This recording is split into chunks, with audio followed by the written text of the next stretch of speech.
अच्छा बच्चों, आज हम संयोजकता के बारे में अध्ययन करेंगे। संयोजकता क्या होती है? परमाणु जो है उसके अंदर इलेक्ट्रॉन विभिन्न कक्ष या कोष में इनकी भरते हैं।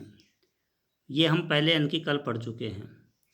और किसी भी परमाणु की सबसे भारी कक्षा के अंदर जो इलेक्ट्रॉन उपस्थित होते हैं उन इलेक्ट्रॉनों को संयोजकता इलेक्ट्रॉन के नाम से जाना जाता है। बोरबरी स्कीम जो है उसमें हमने पढ़ा कि इलेक्ट्रॉन जो हैं सबसे पहले निम्न कक्षा में जाएंगे, फिर उसके बाद में जब वो कक्षा पूर्ण भर जाएगी तो उसके बाद में अगली कक्षा में इलेक्ट्रॉन भरना शुरू हो जाते हैं। और ये इलेक्ट्रॉन 2n² फॉर्मूले के अनुसार अपन भरते हैं।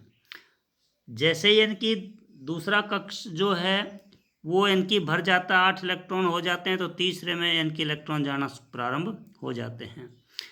अब अपन ये कह सकते हैं कि ये देखा गया कि जिन तत्वों के परमाणु के बाह्यतम कोष पूर्ण रूप से भरे होते हैं, जैसे 2n² फॉर्मूले से पहला कोष है उसमें 2 इलेक्ट्रॉन आ गए तो पूर्ण रूप से भरा है, दूसरा है उसमें 8 आ गए तो पूर्ण रूप से भरा हुआ है, तो ये जो हैं रासायनिक रूप से सक्रिय नहीं होते हैं। अर्थात इनके अंदर दूसरे शब्दों में ऐसे भी कह सकते हैं कि इनकी संयोजन शक्ति जो है या संयोजकता है वो शून्य होती है। और कुछ इनकी जैसे मान लो अक्रिय तत्व होते हैं, जैसे हीलियम है, उसके बाह्यतम कोष में 2 इलेक्ट्रॉन पाए जाते हैं। और इसी प्रकार से इनकी जैसे और परमाणु जिनके इनके बाह्यतम कोष में 8 इलेक्ट्रॉन होते हैं, तो दूसरे परमाणु से इलेक्ट्रॉन नहीं लेते हैं, न तो इलेक्ट्रॉन देते हैं न लेते हैं, इसलिए इनकी संयोजकता शून्य होती है।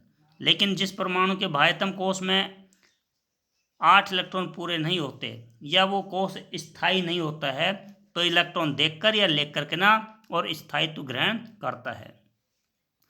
और स्थायित्व ग्रहण करने के लिए जितने इलेक्ट्रॉन देता है अष्टक पूरा करने के लिए, 8 इलेक्ट्रॉन पूरा करने के लिए जितने इलेक्ट्रॉन देता है या लेता है या इलेक्ट्रॉनों की साझेदारी करता है, वो संख्या ही उस तत्व की संयोजकता कहलाती है। अब जैसे मान लेते हैं कुछ उदाहरण जो हैं वो लेते हैं। जैसे सोडियम जो है, सोडियम का उदाहरण लें तो सोडियम आवर्त सारणी के अंदर 11 नंबर के ऊपर आता है।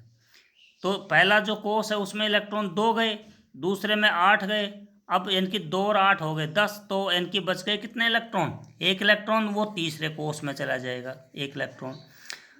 अब ये बाह्यतम कोष में या तो 8 इलेक्ट्रॉन पूरे करेगा तब स्थायी होगा, तो या तो इसको 1 इलेक्ट्रॉन त्यागना पड़े या फिर 7 इलेक्ट्रॉन ग्रहण करने पड़े।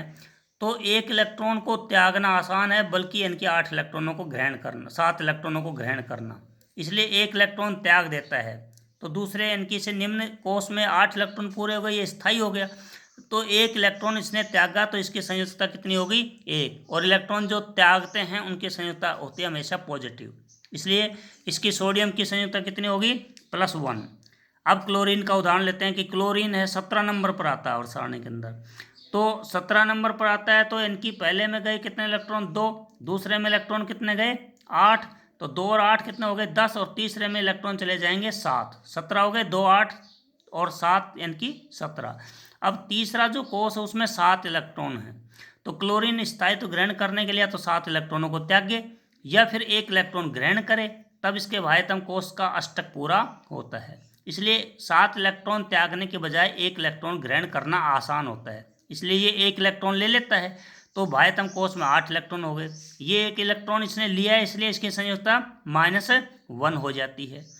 इसलिए कोई भी परमाणु है जिसके बाह्यतम कोष के अंदर इलेक्ट्रॉन की जो संख्या जो होती है, उन इलेक्ट्रॉनों से अष्टक पूरा करने के लिए जितने इलेक्ट्रॉन त्यागे जाते हैं या जितने इलेक्ट्रॉन ग्रहण किए जाते हैं, वो संख्या ही उसकी संयोजकता कहलाती है।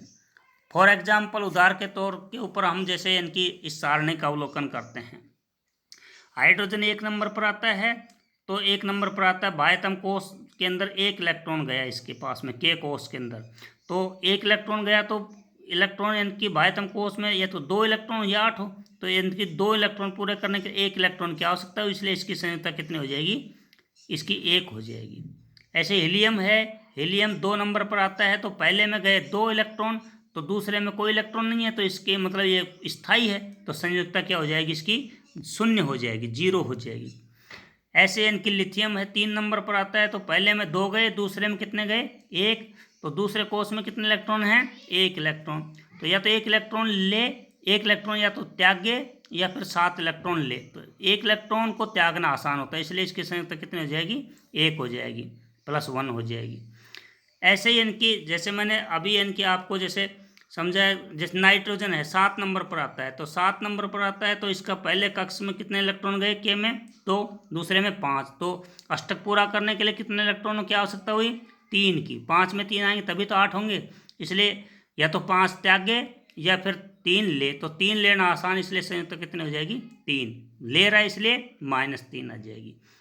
ऐसे ही इनकी सोडियम है, सोडियम का अपन देखते हैं, अभी मैंने सब बताया था, तो 1 होगी।